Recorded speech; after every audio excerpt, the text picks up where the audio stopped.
La vie est belle, les oiseaux chantent, même si on ne les entend pas. Et on a tout pour voir, non pas la vie en rose, mais la vie en orange. Bandana orange, t-shirt Under Armour orange, lunettes rouge-orange, en tout cas pour les montures. Et orange telle la couleur d'EasyJet, la compagnie aérienne que j'ai pris ce matin pour rentrer de Suisse à 6 h du mat. Oh oui, quelle semaine de ouf qui vient de s'écouler pour moi-même et dans un sens pour vous-même qui me suivez sur la chaîne. Une semaine de 5 jours d'entraînement intensif à Lyon avec Brawl Spirit qui a aussi de l'orange dans son logo. Et un show hier soir à Genève, franchement, énorme ambiance. Grosse ambiance, c'était dans une sorte de boîte de nuit appelée la parfumerie. Les gens, ils étaient à fond, c'était un truc de ouf, ils étaient tellement à fond que j'entendais même plus ce que me disait l'arbitre sur le ring. Bel esprit, oh oui, seuls les indies peuvent vous donner ce genre d'expérience, oui, de catcher dans des petits endroits comme ça, mais où la foule est tellement chaude qu'on n'entend plus rien, bel esprit. Ça me rappelle une photo que j'avais vue d'un house show WWF de 1997 ou 98 où tu voyais Triple H et The Rock bosser dans une boîte de nuit justement et genre le plafond était super bas et les gens étaient quasiment près du ring. Comme quoi, voilà, à l'époque, ça pouvait arriver dans les années 90, mais maintenant je ne vois plus trop ça arriver pour la WWE. Tout ça pour dire, ne parlons pas de WWE, mais de AEW, et donc une grosse semaine qui se termine et qui s'achève avec AEW Collision de hier soir, du 24 août 2024, mais qui avait été tourné juste après Dynamite, mercredi dernier, pas en direct, mais enregistré à Cardiff au Pays de Galles. Donc qui a été diffusé hier soir, la veille de All In, un gros week-end de catch en perspective avec la AEW, la All Elite Wrestling. Et donc c'est parti pour la hashtag télé-review d'AEW Collision, que je dise pas de bêtises, je commence à bien mémoriser le nom des shows. Vu que maintenant je fais minimum 4 reviews par semaine, 5 quand il y a des PLE ou des pay-per-view. Donc cette semaine c'est All In, la semaine prochaine ce sera Bash in Berlin. Oh oui. Donc petite précision quand même s'il vous plaît. Bear with me, soyez tolérants. J'ai regardé la version de AEW Collision, j'ai pris un peu d'avance, certains m'ont envoyé le lien à l'avance. Parce que la version donc préenregistrée avait été, pas fuitée, mais oui, était dispo online. Donc j'ai regardé ça, mais il y a pas mal de segments backstage qui n'ont pas été diffusés dans cette version. Donc on ne va commenter que les matchs. Mais d'un autre côté, c'est pas grave. Pourquoi? Parce que déjà les matchs étaient franchement, encore une fois, très bien. Ça devient une coutume avec la AEW. Ensuite, ils étaient très variés, aussi bien dans leur style que dans leur format. Et c'est rafraîchissant suite au SmackDown qu'on a eu vendredi soir. Encore une fois, c'est pas une critique, c'est juste un avis, j'allais dire une comparaison. Oui, une comparaison indirecte, un avis. Et franchement, donc, ce collision a été franchement riche et haut en couleur, tel, je vous le redis, mon t-shirt, et ce n'était absolument pas prévu. Oh oui, mais on est en impro total sur la chaîne Tom Laruffa. Oh oui, abonnez-vous, mettez la cloche et merci pour vos commentaires. Il y a une petite dose de questions en plus, je les ai toutes copiées. Hein. Comme ça, au moins, maintenant, j'ai le stock de questions pour au moins une bonne demi-douzaine, voire une dizaine de vidéos. En attendant, en parlant de dizaines, chiffre 10, le premier match de AEW Collision n'avait pas 10 personnes sur le ring, mais 6, parce qu'il s'agissait donc du Conglomeration, qui est un groupe apparemment que je ne connaissais pas, en tout cas je ne connaissais pas ce nom, formé de Orange Cassidy, Kyle O'Reilly et Mark Briscoe, contre Undisputed Kingdom, formé de Matt Bennett, Taven, je crois que c'est Matt aussi, et Roderick Strong. Alors, tout de suite dans ce match, déjà, bel esprit, on a 6 catcheurs avec une très belle expérience dans le business. Pas juste indie, mais dans le business. Et ça, bel esprit, parce qu'on sait direct que ça va être un bon gros match. Ils ont tous des petits looks. Certains ont des meilleurs physiques que d'autres, mais en attendant, ils ont tous une vibe différente. Oh oui, bel esprit.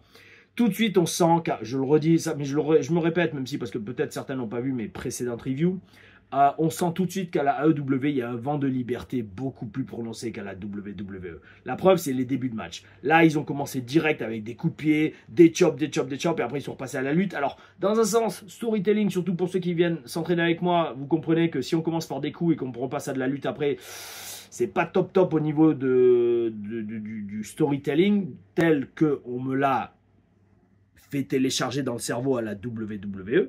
Parce que n'oublions pas que heureusement ou malheureusement, mon cerveau a quand même été formaté WWE pendant 4 ans à NXT. Donc maintenant, c'est pas maintenant, mais j'ai tendance très souvent, allez, 2 fois sur 3, à penser en mode WWE. Mais d'un autre côté, des fois quand je pense purement en mode catch et purement en mode indie, eh ben je fais et je vois, alors je fais ce que je vois à la AEW. Et des matchs qui commencent d'une certaine façon pour repasser un peu de lutte, pour repasser à la baston. Et franchement, ce match était bel esprit. Gros match, ça a bien bougé, il y avait beaucoup d'action. Alors, la foule, au début, semblait vraiment KO, parce qu'elle sortait d'au moins 2 heures de Dynamite, qui était là aussi balèze, avec des gros matchs, notamment Cesaro et notre ami Okada, qui dit des gros mots comme catchphrase. C'est pas bien, monsieur? Ou alors, peut-être il parle juste de plage, qui sait, on sait pas, peut-être il est japonais, il parle pas super bien. Ça parle pas super bien anglais. D'ailleurs, anecdote, allez, c'est parti. Ça me faisait rêver, en fait, ça me faisait rêver, mais dans le mauvais sens du terme. Ah là là, mon Dieu. Ça va faire encore une fois le blasé. Quand Kenta est arrivé à NXT, il parlait quasiment pas un mot d'anglais. Hein. Et alors, il prenait des cours d'anglais. Et ça me faisait rêver. Non, ça me faisait pas rêver, justement. Ça me faisait limite cauchemarder. Quand, à chaque Promo Days, mais avant Full Sail, quand il y avait Michael Cole, William Regal, Triple H, mais Triple H, je pense pas qu'il regardait lui. Il devait regarder dans les backstage, caché dans les bureaux du PC, mais il n'était pas en présence physiquement devant les mecs qui faisaient les promos. Mais il y avait Michael Cole, William Regal, Dusty Rhodes, les veilles de Full Sail. Parce que Full Sail, on enregistrait les jeudis, et donc le mercredi soir, il y avait tout le monde qui était là, et ils appelaient à tour de rôle des gars qui voulaient voir faire des promos devant les gros pontes de l'office de la WWE. Et donc, forcément, une fois que Kenta était arrivé, on lui faisait faire des promos. Et ces promos étaient franchement très limités, notamment à cause de son anglais. Et surtout parce qu'au Japon, ils sont habitués à ne pas montrer d'émotion. Et ce qui me faisait donc cauchemarder, c'était que au bout de 2 mois, 2-3 mois, quand il arrivait à parler un anglais un peu cassé, il y avait, je ne vais pas dire de nom, mais des officiels de la WWE qui étaient là, il fait « Oh, franchement ». Oh, bravo, parce que ton anglais progresse, c'est super, bravo, vraiment bravo et tout. Genre, grosso modo, il le choupait, pour rester poli, il le choupait parce que monsieur était capable de dire 2 phrases en anglais. Et nous, on entendait ça avec Marcus, on se regardait, et on levait les yeux au ciel, ou on disait rien. Enfin non, on levait pas les yeux au ciel parce qu'il fallait pas que quelqu'un nous voie. Mais grosso modo, donc, ouais, bon, les amis, vous avez 2 Français, l'anglais, c'est pas leur langue natale, on est parfaitement bilingue.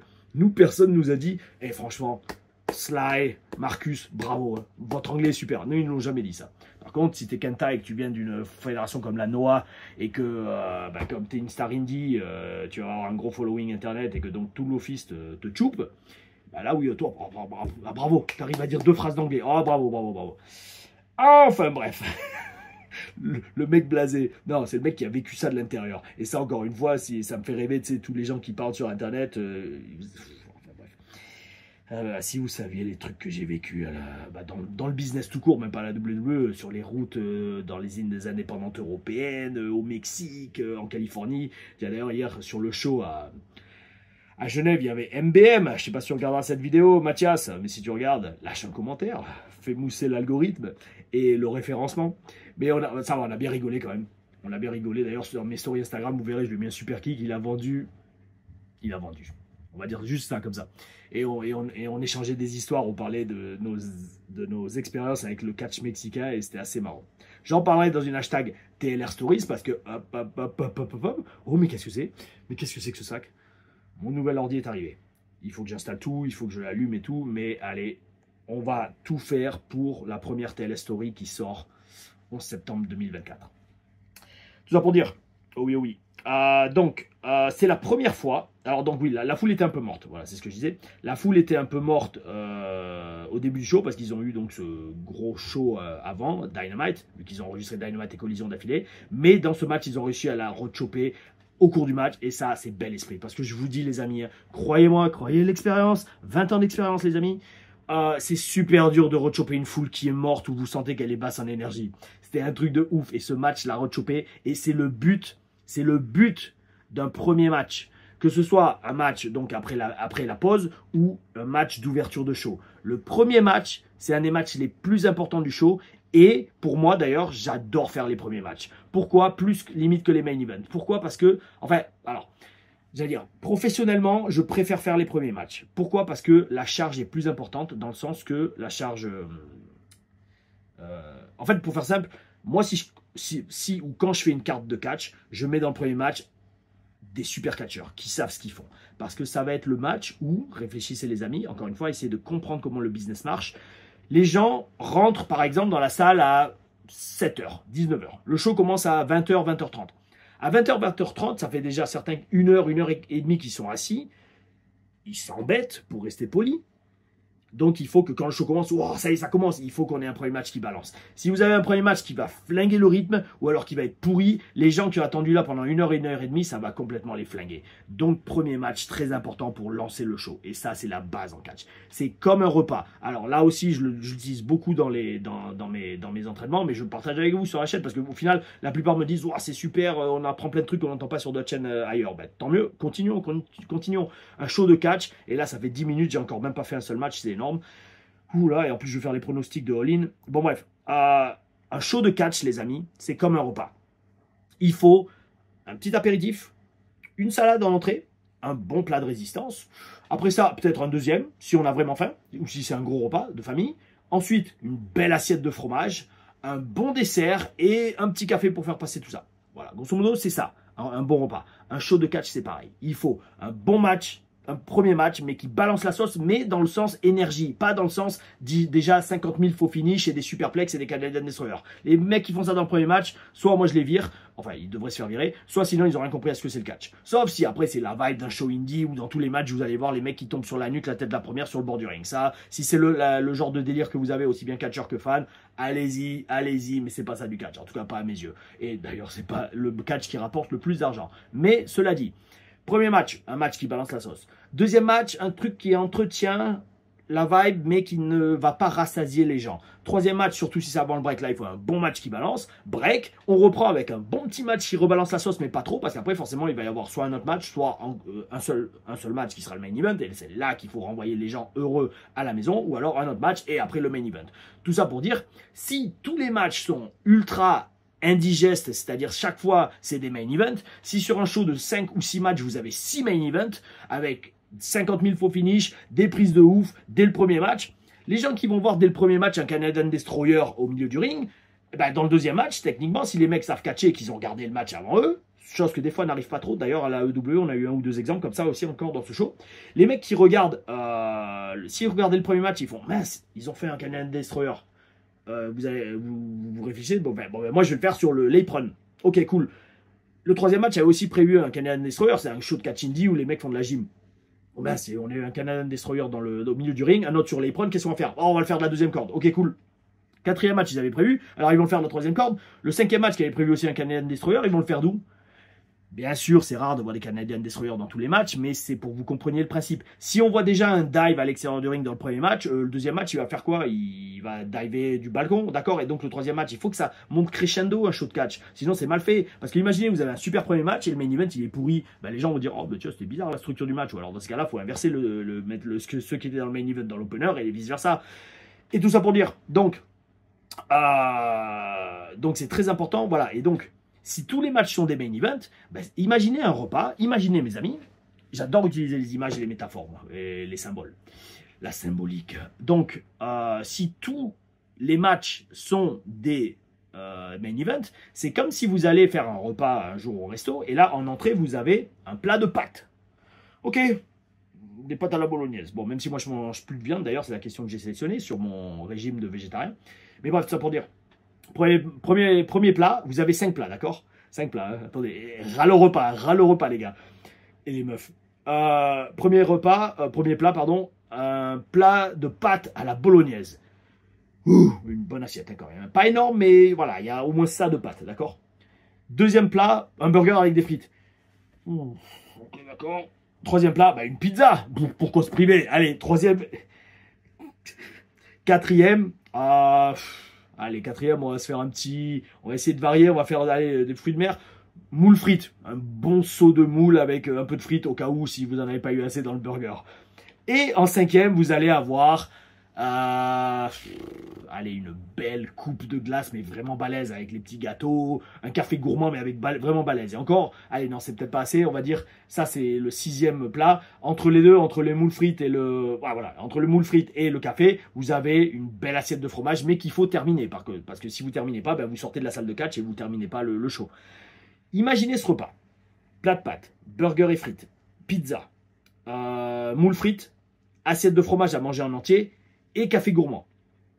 Les amis, si vous gerbez pas après ce show, eh ben c'est que bravo, bel esprit. Et donc tout ça pour dire, un show de catch où tous les matchs sont des main events, c'est exactement le même principe. Vous en sortez, vous avez oh quel show, mais normalement vous pouvez plus revoir de catch pendant 2 mois. Et c'est pas ça, et c'est pas normal ça. C'est comme un film en fait. Si un film vous en prenez plein la gueule et vous dites c'est bon, ce film-là je l'ai vu, mais je le regarde pas avant au moins 3 ou 4 ans ou plus jamais de ma vie.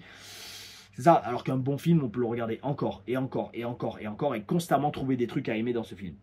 Tout ça pour dire, la foule était un peu morte au début de ce show, et ce premier match l'a recapté et c'est le but d'un premier match. Même si le match était énorme, même Tony Schiavone a cité « What an incredible opening match ». 2 petits trucs.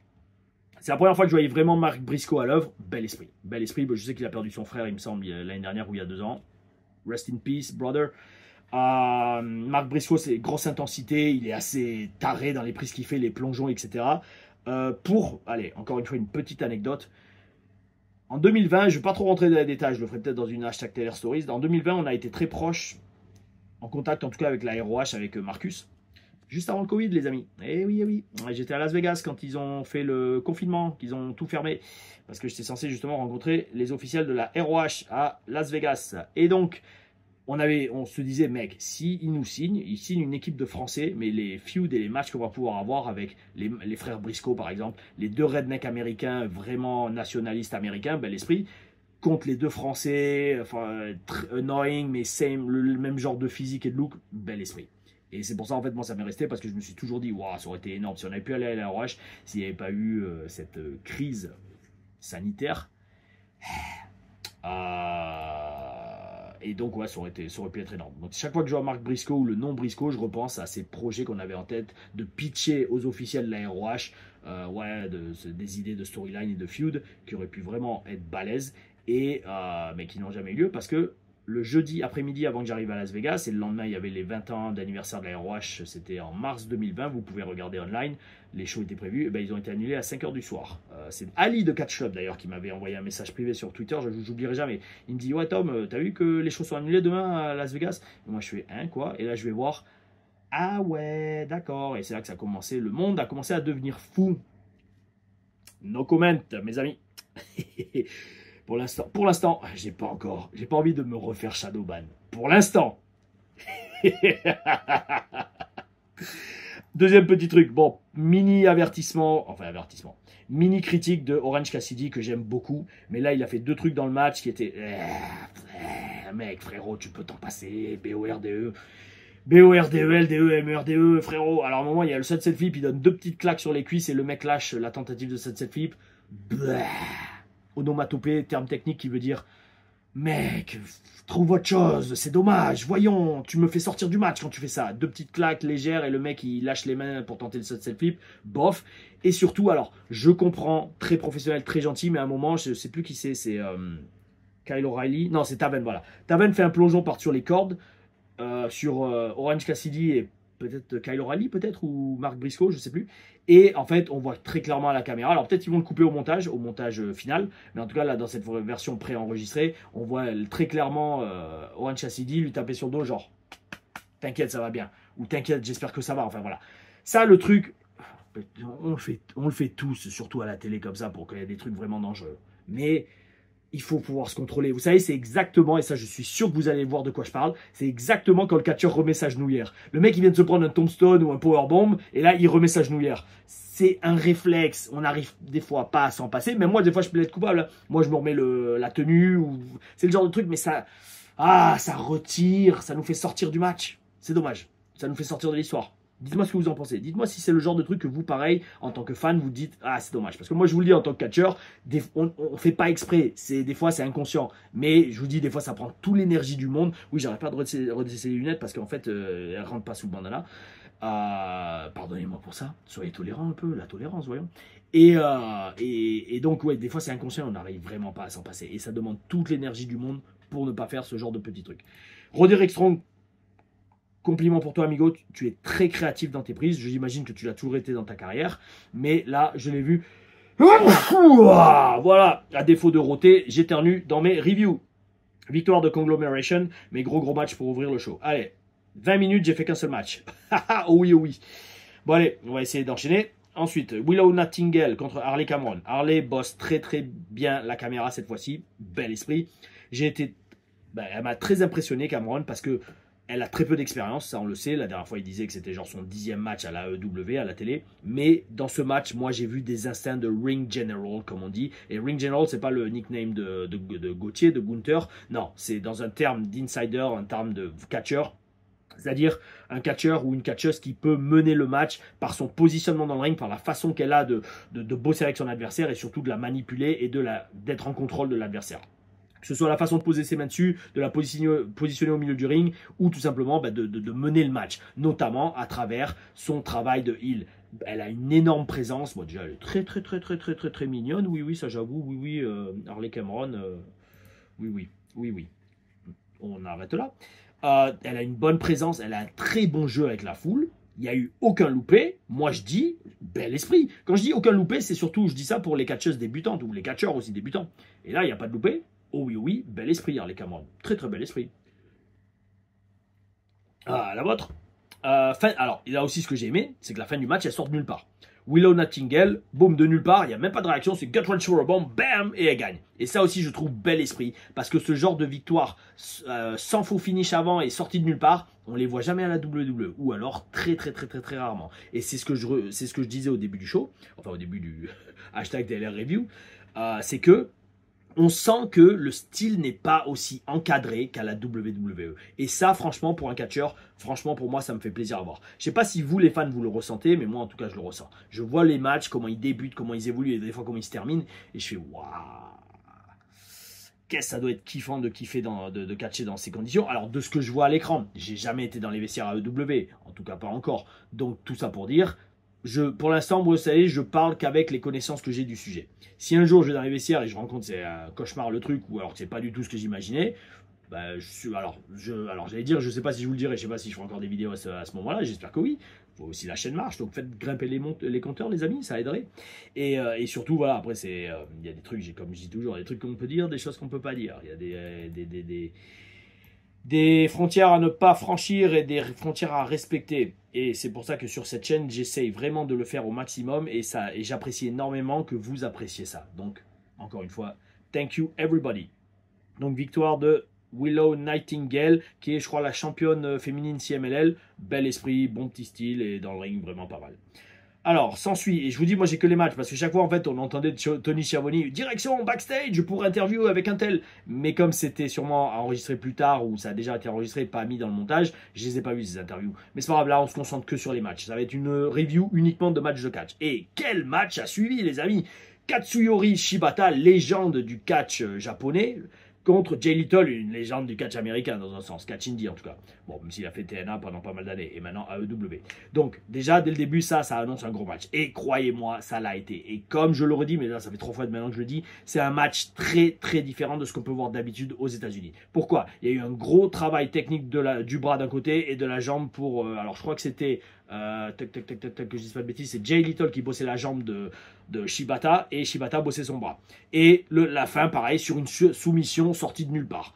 Je dis bel esprit, attendez de mémoire, c'est je crois Shibata qui bat Jay Little, que je dise pas de bêtises, sur une soumission du bras. J'espère ne pas me tromper parce que j'ai pas noté qui gagne ou quoi. Moi je note juste la qualité, la vibe du match en fait. Le qui gagne, qui perd. Vu qu'en plus là c'est un match entre guillemets sans vrais enjeux, notamment pour Lynn. Bon, c'est un match, on va dire, entre guillemets, d'exhibition, mais quel bel esprit de voir, encore une fois, à la AEW, un mec comme Shibata qui a 44 ans quand même, vraie référence et vrai. Je me souviens, je regardais ces matchs quand j'avais 20 ans en arrière, quand j'étais vraiment, d'ailleurs je le suis toujours, mais moins maintenant, j'ai moins de temps, mais j'étais vraiment à fond sur le catch japonais, Et pareil, Jay Little, gros catcheur. Et j'aime vraiment ces oppositions de style dans le ring entre voilà un catcheur japonais de référence et Jay Little qui a un style quand même un peu plus américain. Et dans tous les cas, les deux, respect énorme à leur physique. Jay Little, gros physique. Jay Little, j'ai regardé son âge, il a 2 ans de moins que moi, il me semble. Donc il a 38 ans.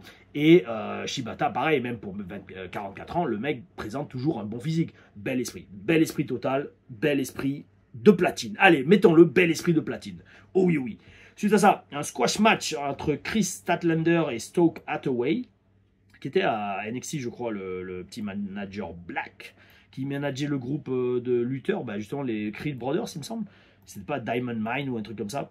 Pourquoi ils l'ont viré? Si vous le savez dans les commentaires, s'il vous plaît, dites-le moi, je suis curieux. Peut-être budget cut, j'imagine.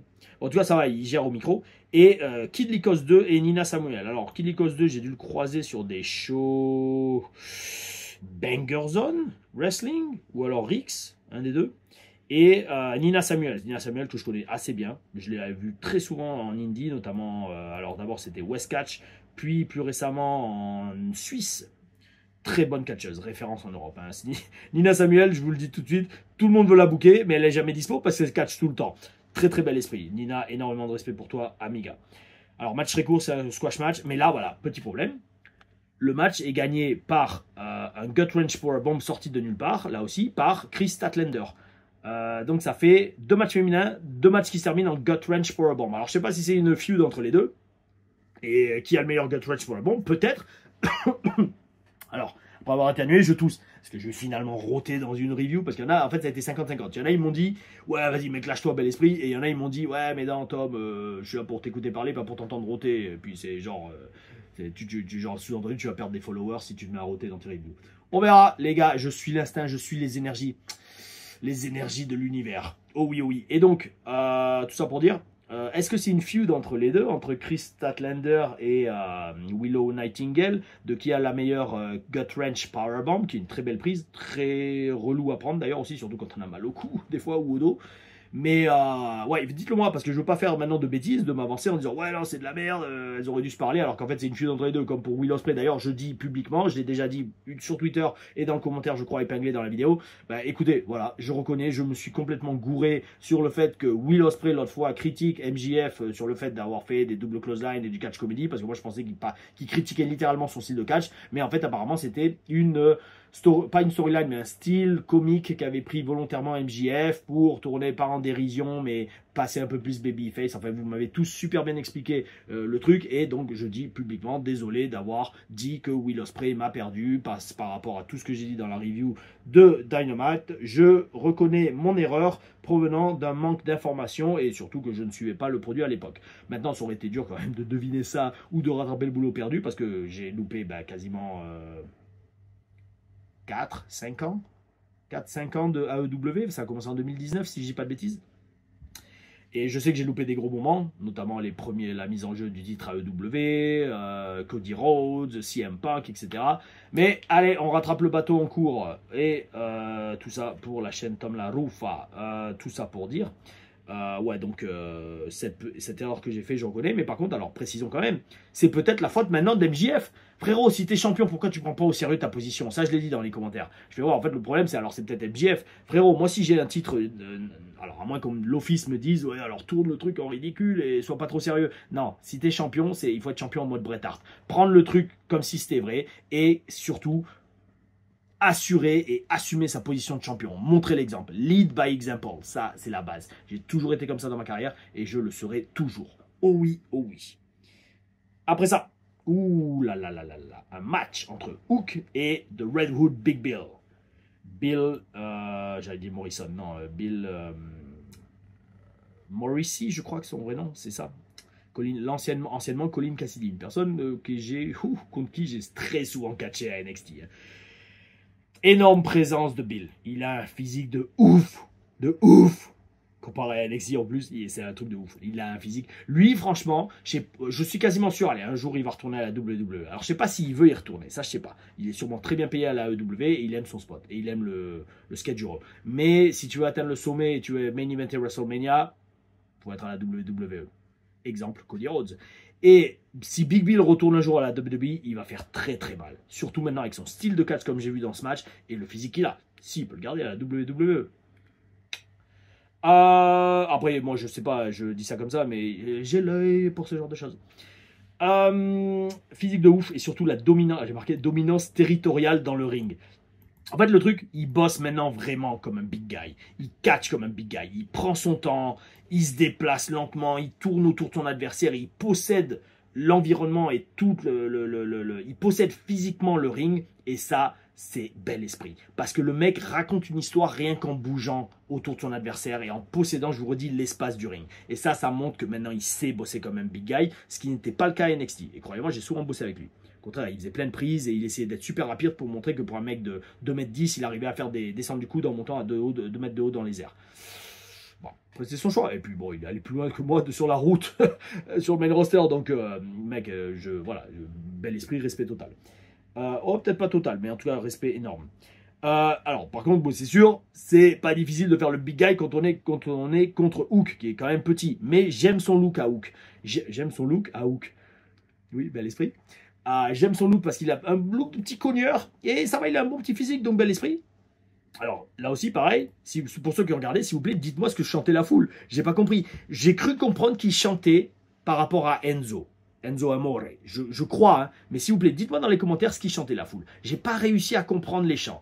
Alors, s'il vous plaît, parce qu'en fait, c'était énorme. Pendant un moment, il y a une coupure pub et Big Bill, il a complètement snappé. Il a complètement pété un câble contre la foule parce qu'il était censé être heel dans le match et la foule l'acclamait trop. Genre en mode, on veut Enzo ou alors Big Bill pour l'embêter. Et en fait, il a vrillé contre la foule, ce qui était bel esprit parce que plus il vrillait, plus il acclamait lui. Et c'était énorme. Et franchement, c'est ce que je disais. Grâce au premier match, la foule dans le show, après, elle était shot.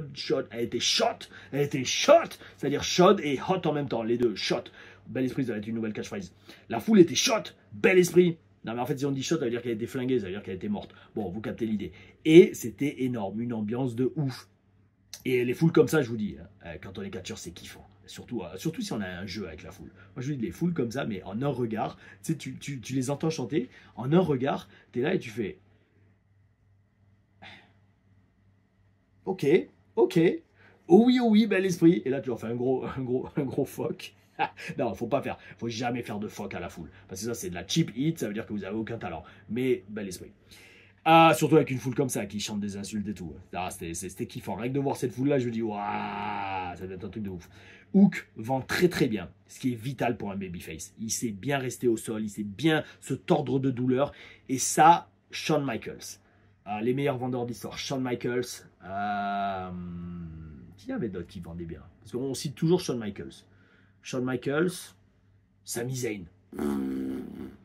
Ces mecs-là savent vendre. Ils savent vous faire ressentir la douleur qu'ils éprouvent dans le match. Et ça, c'est bel esprit. Et Hook, je vois des éclairs de ça en lui alors qu'il est super jeune. Bel esprit. Après, j'imagine son père l'a bien entraîné aussi. Même si son père ne vendait pas beaucoup. Hein. Je me souviens des séquences de la ECW où il refusait de vendre et tu voyais les catcheurs, ils le défonçaient. Parce que je vous dis direct, hein, un mec qui veut pas vendre, qui veut pas rester au sol, ok frérot, t'inquiète, c'est bon, ça marche. Tu veux pas rester au sol? T'inquiète mec, je vais te faire aller au sol. Et c'est ce que je disais d'ailleurs pendant ça, je vous dis les gars, si le mec, il est pas en position où il comprend pas ce que vous voulez faire, mettez-le vous en position. D'où encore une fois l'intérêt de faire des vrais sports de combat avant de faire du catch, ou même pendant que vous faites encore du catch. Dédicace à MVP, qui le mec il est ceinture noire de, je sais plus, de Brazilian Jiu-Jitsu, je crois. Bel esprit. Continuez à faire des sports de combat. Ça vous donnera toujours ces instincts, non seulement les instincts, mais aussi la capacité physique, non seulement à vous défendre, mais aussi à mettre le mec en position là où vous le voulez. Et pareil, si le mec veut faire le fou dans le match et qu'il commence à appuyer des coups ou à pas coopérer, t'inquiète pas frérot, vas-y on s'amuse, vas-y s'il te plaît, make my day, fais-moi rêver.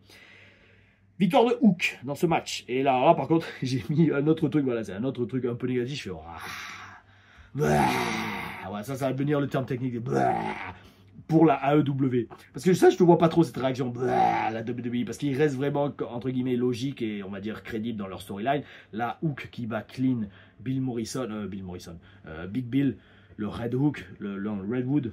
Le Redwood, vous savez, c'est des arbres gigantesques qu'il y a en Californie du Nord.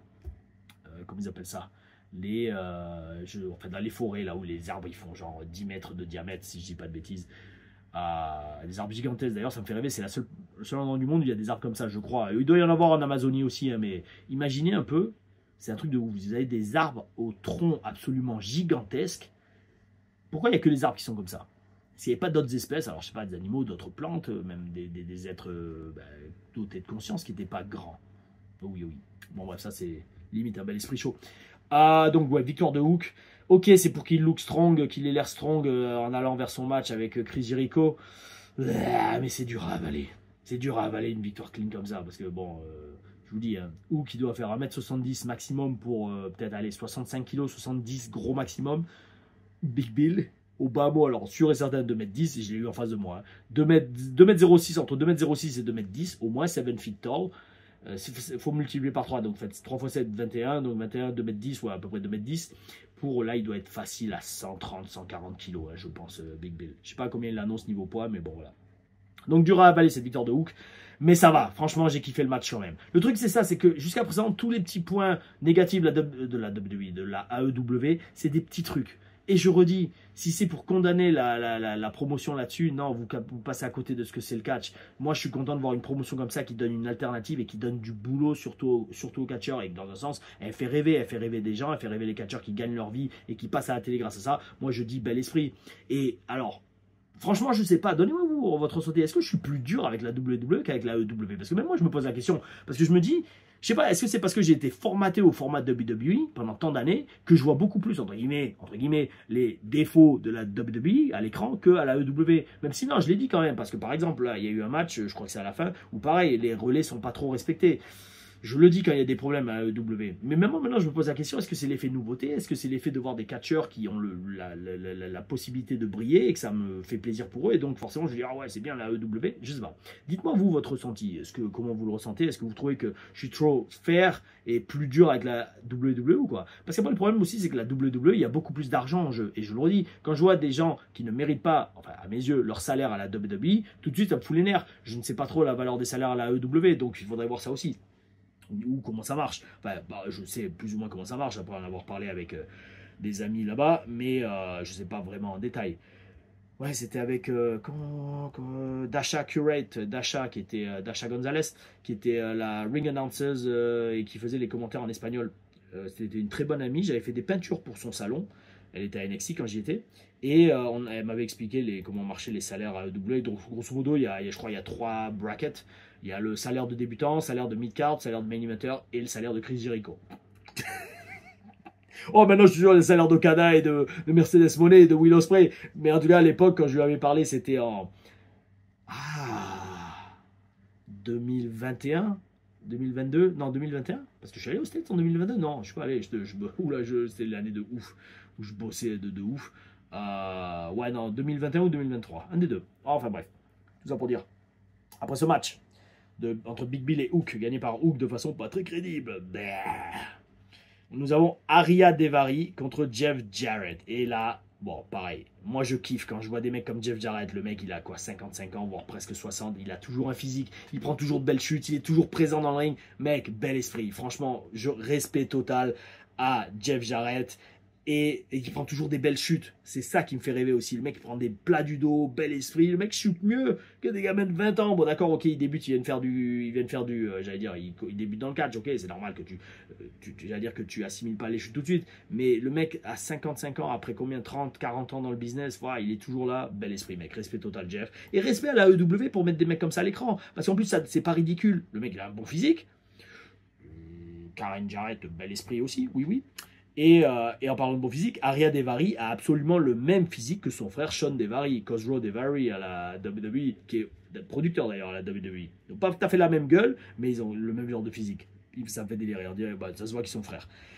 Alors, c'est ça aussi qui est intéressant, c'est que les catcheurs jouent beaucoup plus avec la foule, même à la télé AEW, que on le voit à la WWE. Et pour moi, c'est très intéressant à voir. Parce qu'à la WWE, on vous dit, enfin moi en tout cas à l'époque Vince, il disait, non, ignore la foule. Faut surtout, enfin, regarde là, enfin, acknowledge la foule, comme on acknowledge Roman Reigns, Tribal Chief, mais ne joue pas avec à la télé. Alors, il faut y jouer ça pendant les coupures pubs, sur un coup d'œil, genre tu leur lances un petit coup d'œil énervé, genre tu sais, tu catches et là, si quelqu'un gueule une saloperie, et boum, ça grossit, et c'est bon, c'est ce que nous disait Regal. En un coup d'œil, tu les fais remarquer, mais il ne faut jamais se retourner vers eux et faire allez, faites du bruit et tout ça. Pas comme sur un show indie. Par contre, à la W, on voit ça. Donc moi, je dis bel esprit, c'est une vibe différente, et Ouais, franchement, s'il y a une foule qui est red fucking hot, comme c'était le cas pour ce collision à Cardiff, bel esprit, moi j'y vais, vous en faites pas, je fais mousser ça encore plus. Hein. On prend une petite flamme et on fait un incendie. Hein. Regardez-moi sur les shows indie, notamment en tant que franc-tireur. Ah, donc ouais, respect pour ce match, ça m'a fait beaucoup plaisir de voir ce genre de match parce que j'étudie quand même. J'étudie quand même d'avoir des mecs comme Jarrett et je me dis, allez, est-ce que je me lance le défi à son âge d'avoir un aussi bon physique et de toujours être capable de catcher comme ça? Oh oui, oh oui, c'est même pas toujours être capable, je le serai. Je le serai. Oh oui, oh oui, les seules limites que vous avez, c'est dans votre tête. Et enfin, main event, un match à 6 entre Lio Rush et Top Flight et contre Claudio Castagnoli, Utah, donc le BCC, hein, pas BBC, pour ceux qui comprennent la référence. C'est BCC, pas BBC. Je parle bien sûr de la chaîne de télé, la BBC, d'accord? La British Broadcast, je sais pas quoi, Channel, voilà, c'est ça. Je crois que c'est ça. Ça, c'est rien d'autre, un BBC. Dites-moi dans les commentaires si vous êtes d'accord avec moi que BBC, c'est rien d'autre que la chaîne de la chaîne de news anglaise. Donc le BCC, le Blackpool Combat Club et PAC. Alors, 6 mecs, 6 bons physiques. Différents, mais 6 bons physiques. Je connais pas trop Top Flight, donc je vais pas trop m'attarder sur eux, si ce n'est que cool, ils font de la voltige, ils catchent bien. Allez, comme une tonne de catcheurs indie. Ou catcheurs qu'on voit en ce moment sur les écrans. Alors là, le truc qui ressort du match, et pour tous ceux qui l'ont vu, si vous n'avez pas vu ça, c'est que vous êtes passé à côté du match, c'est PAC, frérot.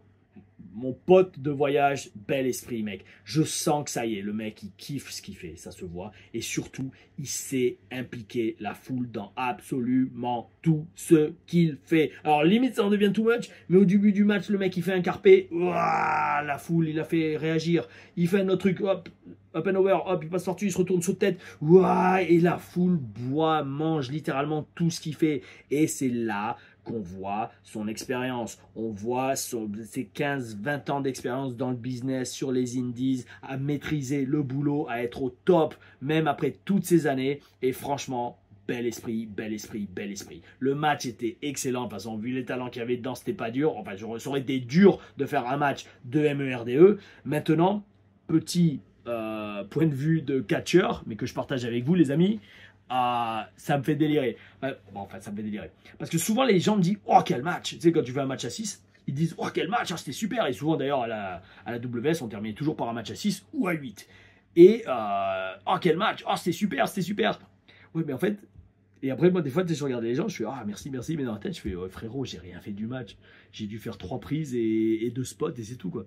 Mais pourquoi? Parce que, bon, pour que vous compreniez, les fans, mais c'est ça qui est énorme. Moi, quand je vois ce genre de match, c'est. En fait, quand je regardais ce match et quand je vois ce genre de match, mon cerveau marche comme ça. En fait, je regarde qui fait quoi dans le match. Et ça me fait délirer parce que le match était top. Mais chaque mec pris individuellement, si vous regardez bien, ils n'ont rien fait. Ils ont fait 2 ou 3 spots max. Le match a dû faire un quart d'heure. Pourquoi? Parce qu'en fait, c'est de la physique. Il y a 6 corps dans le match. Donc, 6 corps dans le match, ça veut dire que forcément, vous allez avoir énormément d'actions, énormément de spots les uns avec les autres. Mais au final, en tant qu'individuellement, tu n'as pas grand-chose à faire au final. Vu que tu es 1 parmi 6, c'est complètement différent de 1 contre 1, voire 2 contre 2. C'est pareil pour les matchs en équipe. Normalement, un match en équipe, quand c'est bien fait et que vous savez catcher en équipe, techniquement, d'un point de vue professionnel, d'un point de vue catcheur, il y a moins à faire qu'un match simple. Donc c'est pour ça que certains n'aiment pas trop le catch en équipe, parce qu'ils veulent être aux commandes et ils veulent faire plus, ils veulent montrer leur art. Moi, je suis entre les deux, parce que j'aime autant le match en équipe, le catch en équipe, parce que c'est une histoire différente, c'est une vibe différente, que le catch solo, où en effet, tu as beaucoup plus de liberté et beaucoup plus de contrôle. Mais à contrario, au match solo, tu as quand même beaucoup plus à faire. Alors si tu es blessé, que tu es fatigué ou que tu n'es pas trop motivé, bah, il va falloir te sortir les doigts, alors qu'à l'inverse, si tu es un match en équipe et que tu t'entends bien avec les autres dans le match, tu peux dire, bon allez les gars, s'il vous plaît, je suis blessé, on se ménage ce soir. Et ça arrive très souvent ça sur la route, hein, WWE ou AEW, les mecs sont blessés, donc regardez Goldust et Sammy Guevara, ou Orton et Matt Riddle. Le mec qui est blessé ou qui a le plus d'expérience, en général, il va en arrière. Ou pardon, Jade Cargill, la meuf qui a moins de talent, ben, elle laisse faire le boulot à toutes celles qui a vraiment de talent, Bianca Belair, et elle vient juste faire le ménage à la fin, où elle a quasiment rien à faire. Donc vous voyez, c'est comme ça la mentalité. Mais en tout cas, là, dans ce match à 6, tous se sont cassés le yonf, tous se sont cassés le luc, et tous ont fait un match de ouf. Et je redis, en fait, PAC, dans ce match, ça a été, pour ceux qui ont regardé le show, et je vous conseille vraiment de regarder ce show, surtout si vous aimez le catch, tout simplement, il montre l'exemple parfait que je dis énormément dans mes stages et dans mes entraînements, que c'est pas les moves, c'est pas les prises qui comptent. c'est ce que vous faites entre. Ça, c'était Joe Legend qui me l'avait dit au tout début de ma carrière. Sur un show ICW en août 2008, il m'avait dit, ce qui compte, c'est pas les moves, c'est ce que tu fais entre. Et moi, ça faisait même pas 2 ans que j'étais dans le business. Et il m'a dit ça et ça a résonné en moi. Je fais, ok, d'accord, tu as un exemple de catcheur que je peux regarder pour étudier ça. Il me dit, regarde Dusty Rhodes. Et Dusty Rhodes, c'est le mec, il catchait très simplement, mais entre chaque truc, il faisait une danse, il faisait un petit move et tout, et la foule était en délire. Et là, Pac montre que c'est bien beau de faire les saltos, c'est bien beau de faire les prises et tout ça, mais entre-temps, chaque fois, il y a toujours un regard vers la foule et la foule explose. Parce que aussi, c'est le national du pays, il est anglais. Mais franchement, j'ai adoré parce que dans ce match, je vous dis, sur ce show, on peut apprendre de chaque match. Il y a des matchs WWE où il n'y a rien à commenter au final, parce que les matchs sont tellement formatés, entre guillemets, sur le même format, qu'il n'y a pas grand-chose à dire. Là, franchement, ultra bel esprit. Et franchement, là, c'est pour Pac, ce que j'ai vu, c'est le jour et la nuit avec qui il était sur les Indies il y a encore 10-12 ans, et là, ce qu'il est maintenant. Victoire du BCC, et pas du BBC, et Pac, et donc ils vont dans le leader match à le all-in. Petite blague, avec Marcus, on disait les leader match, c'est le match de la leader, c'est-à-dire leader quand on n'est pas beau, on appelait ça comme ça, leader match. Donc après il y a une promo de Christian, arrivée de 2 autres teams, bon, belle entrée de House of Black que je n'ai toujours pas vu en action, donc ça aussi je vais être curieux. Suite à ça, mes amis, donc j'ai mis la carte de All-In. Ouh là là, je vous promets, je ne l'ai même pas regardé. On va faire une petite séance de pronostic au feeling parce que je ne suis pas les storylines et je ne suis pas la AEW depuis longtemps, ça fait que 2 semaines. Donc est-ce que mes pronostics vont vraiment servir à quelque chose ou vont vraiment être d'un point de vue informé et pertinent? Je pense sincèrement pas. Mais pour le jeu et pour la vidéo, je vais le faire et on va le faire sans filer. Donc, Swerve Strickland contre Bryan Danielson pour le titre AEW. Donc, ça, c'est pas précisé, mais avec la carrière de Bryan Danielson en jeu. Je vois Daniel Bryanson gagner le titre. Parce que, c'est tellement prévisible de le voir prendre sa retraite. Moi, je le vois gagner le titre à la surprise de tout le monde. Et la foule rentrera à la maison heureux. Je pense. Surtout si c'est le main event. Ouais, je les vois pas finir sur une mauvaise note. Bryan Danielson qui gagne. Timeless Toni Storm contre Maria May pour le titre AEW Women's World Title. Alors, Maria May, c'est une anglaise. Toni Storm, elle est australienne, je crois. Je crois pas qu'elle est anglaise. Je les vois bien faire gagner. Alors moi, bon, c'est pas trop... c'est vraiment backstage insider, ma façon de voir les choses. Non, remarque, elle est heel, Maria May. Allez, Toni Storm conserve. Parce que si elle perd, après s'être fait défoncer en plus il y a quelques semaines, elle passera vraiment pour une MERDE. Toni Storm. Ensuite, MJF contre Will Ospreay. American Title. MJF qui gagne, mais en trichant. Ça serait pas mal. Ça serait bel esprit. Mercedes Moné contre Britt Baker. Mercedes garde le titre. Garde le titre. Elle a trop de charisme et son salaire, je pense, est trop élevé pour perdre. Ou alors, elle perd, mais après, elle enchaîne avec une feud avec Toni Storm. Mais allez, je vais avec le cœur. Mercedes Moné. Jacques Perry contre Darby Allin à Coffin Match. Là, je les connais pas, les gars. Je connais pas la feud. Alors, ça sert pas pour grand chose. Disent quelque chose. Je dirais, Jack Perry pour continuer à le construire strong et le faire enchaîner avec quelque chose derrière. The Patriarchy, Christian Cage, Bang Bang, alors Patriarchy contre Bang Gang. Ouais, eux ils ont compris la référence à BBC, je pense, s'ils écoutent mes reviews. House of Black, Pac and Blackpool Combat Club. Et in a ladder match pour les AEW World Trios. Ouais, ça, franchement, j'ai aucune idée, j'allais dire, de la vibe de la division trio à AEW. Donc, ça sert à rien que je fasse. J'allais dire qui sont les champions. Patriarchy, je les vois pas garder. Donc, allez, Pac et Blackpool Combat Club. Allez, pour encore une fois que les Anglais soient contents. Allez, bon, moi, je vais gagner tous les Anglais en Angleterre. C'est facile le booking avec moi. Hein. Waouh! Espérons qu'un jour il y ait la AEW en France et que je sois sur le roster, hein, dans le match pour le titre. Dites-le moi dans les commentaires si vous voulez voir ça. Et là, tout le monde va dire non. Non, ta carrière est terminée. Guignol. The Young Bucks contre FTR et The Acclaimed. Ouais, mais ça, c'est voilà, not world title match. Tag team match. Je vois bien les Acclaimed parce qu'ils ont une bonne réaction de babyface. FTR, ils ont déjà été champions. Puis bon, physiquement, ça se voit qu'ils sont fatigués, même s'ils font toujours des gros matchs. Ouais, les Acclaimed. Chris Jericho contre Hook. Allez, Chris Jericho, fais l'effort, fais le boulot. Je vois Hook qui gagne. Pour faire mousser Hook et créer une autre petite star. Casino Gauntlet match for a future AEW World Title match. Là, il n'y a pas la liste des noms, donc je vois pas qui. Mais à voir. Adam Page, allez, hop, s'il y est, je crois qu'il y est dedans. Chris Statlander et Stokely Hathaway contre Willow Nightingale et Tomohiro Ishii. Alors oui, alors donc je pense en effet que c'était une storyline. Je ne me suis pas prononcé, mais voilà, je pense que c'était une storyline, le Gut Wrench Powerbomb. Donc ouais, bon ça, oui pareil, je les connais pas les équipes, donc allez, Joker, là je peux même pas dire. Et Dustin Rhodes, Sammy Guevara, Katsuyori Shibata et The Funerics, ils sont là, ok, contre Undisputed Kingdom et Cage of Agony, Brian Cage, Bishop Cohn et... Oh, il me tarde de voir Brian Cage, oui, il me tarde de le voir. J'aurais eu de belles anecdotes pour Brian Cage. Je respecte énormément le gars, mais ouais, des anecdotes qui sont pas si positives que ça. Mais bon, d'un point de vue purement catch. Et ça, c'est quoi? C'est juste un match comme ça? Ouais, bon, ça, franchement, il n'y a pas d'enjeu. Et je dis, la plupart des mecs, je les ai jamais vus, donc je vais pas m'avancer. Bon, voilà, en tout cas, All In, c'est ce soir. Oui, je pense que la vidéo sera dans l'après-midi, online. Bel esprit. Je vais essayer de le regarder en live et de faire la review dans la foulée. Comme ça, vous l'avez demain, lundi. Les lunettes sont vraiment tordues. Bon, allez. Waouh, on les enlève. Ouh là là, ça va, j'ai pas trop de cernes, hein, alors que j'ai quasiment pas dormi de la nuit, j'ai fait que 3 heures. Alors, mes amis, et ça va?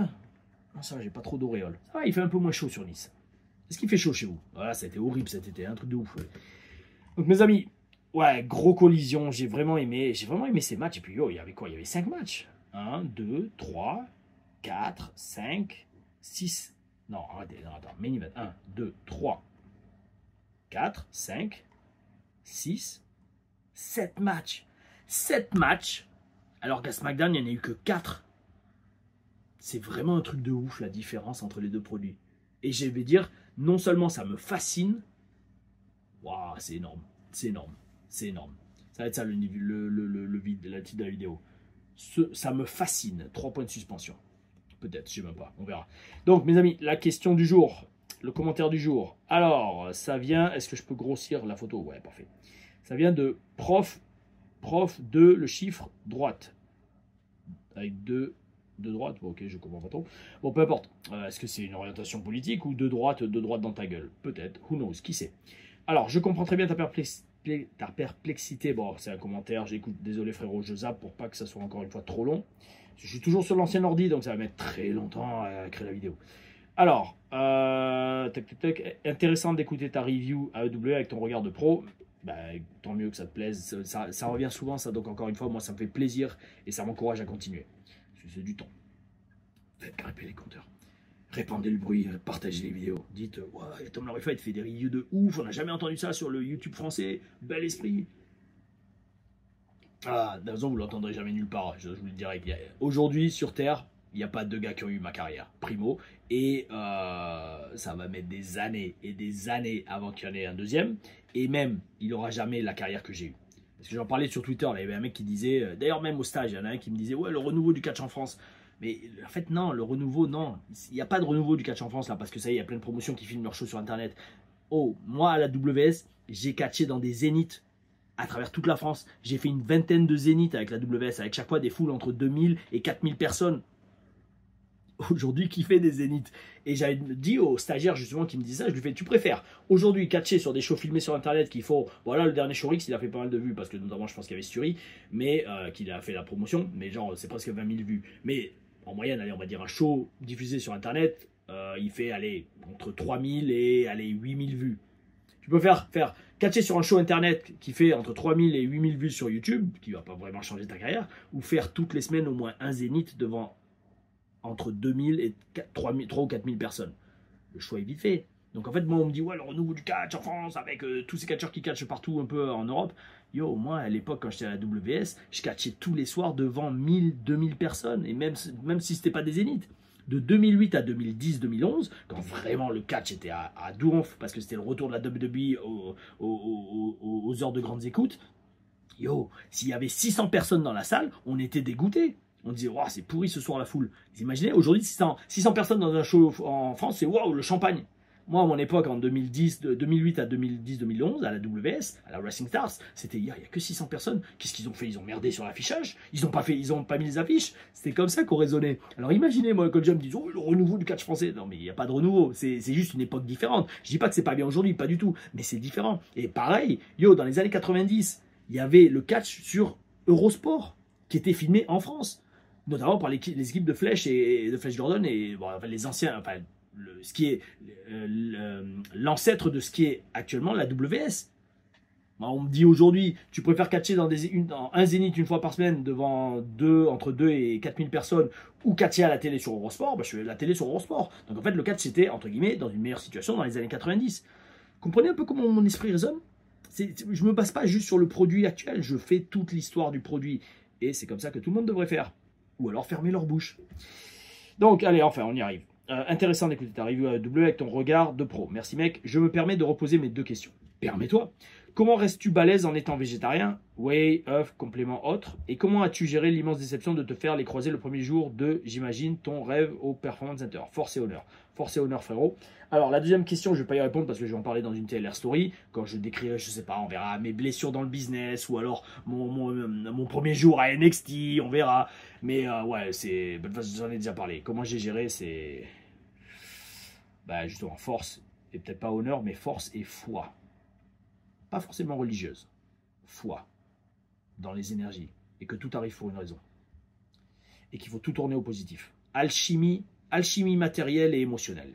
Mais par contre, je réponds à ta question par rapport à comment je fais pour rester balèze en étant végétarien.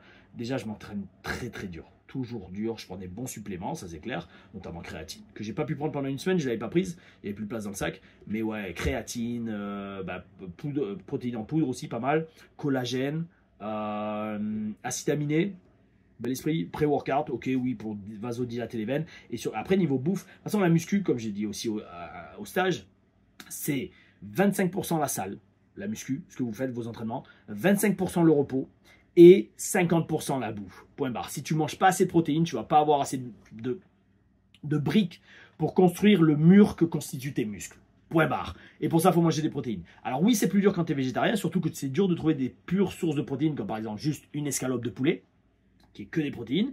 Mais d'un autre côté, si tu sais adapter ton entraînement et ta diète, et que par exemple, si tu vas manger un paquet de cacahuètes qui contient littéralement 100 grammes de cacahuètes, les amis, ça a 26 grammes de protéines. C'est plus riche en protéines, les cacahuètes, que du poulet ou de la viande rouge. Donc là, encore une fois, les mecs qui disent « Oui, tu peux pas faire de muscu sans manger de viande », je fais « Frérot, c'est que tu connais pas. C'est juste que tu n'as pas les corones d'épargner les gentils petits animaux qui n'ont rien fait pour mourir et qu'on tue littéralement juste pour le plaisir des papilles gustatives. » Je ne juge pas, je ne dis pas « Vous ne devez pas le faire, vous faites ce que vous voulez. » Mais moi, je pars du principe que si le karma existe, et il existe, participer à ingurgiter autant de souffrance et de tristesse, parce que vous ne faites pas des idées, hein, les animaux, comment ils meurent, c'est de façon horrible.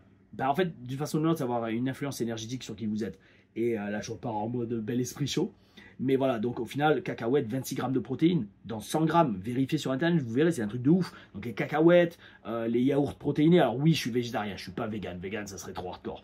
Donc moi, je mange rien qui a un visage. Ou je mange rien qui a un battement de cœur. Donc poissons, animaux, tout ça, non, que dalle. Ça, j'en mange pas. Le lait et les œufs, ça oui, j'en mange une tonne. Pareil, tu te fais une omelette à 10 œufs, bel esprit. Alors 10 œufs, c'est peut-être beaucoup, ça dépend du poids du corps que tu fais. Yaourt protéiné, ils te font pas mal de fromage haut en protéines maintenant dans les supermarchés. Il y a une marque que j'aime bien, c'est Lindels. Magnifique, c'est un bloc, un carré. Le carré de fromage, il fait 150 grammes. De toute façon, ceux qui sont avec moi sur les shows, vous me verrez, j'en bouffe tout le temps. Le carré fait 150 grammes. Il y a 30 grammes de protéines pour 100 grammes. Donc, dans un carré de 150 grammes qui doit faire dans les 2,50 €, tu as 45 grammes de protéines. C'est plus que 2 escalopes de poulet. En fait, tu vois, j'ai plein de petits trucs comme ça que j'ai appris à découvrir avec le temps et à connaître mon propre corps. Et voilà, et avec ça, tu as le tofu aussi qui est pas mal. Bon, c'est plein de saloperies et d'œstrogènes qui te fait devenir une gonzesse. Mais en attendant, le truc, c'est il y a plein de petits trucs comme ça et surtout d'avoir appris à connaître son corps qui te fait adapter ta diète. Et voilà, c'est largement possible. Mais par contre, après, je te dis, il faut s'entraîner. Voilà, il faut s'entraîner, il faut connaître son corps. Et il faut beaucoup manger. Tu peux tout aussi te manger des assiettes de riz, des assiettes de pâtes. Enfin, tu peux faire plein de choses. Et moi, je dis, bon, après, je suis pas un expert en sportif végétarien. Mais en attendant, je connais mon corps. Je sais comment il marche. J'ai pas de carence. Je suis en très très bonne santé. Bel esprit. Oh oui, oh oui. Et bel esprit, c'est le résumé de ce show Collision qui précède AEW All-In qui a lieu ce soir. Donc mes amis, oh oui, j'espère que ça vous a plu. Lâchez des commentaires, abonnez-vous, mettez la cloche et n'oubliez pas, gardez le bel esprit. Aouh.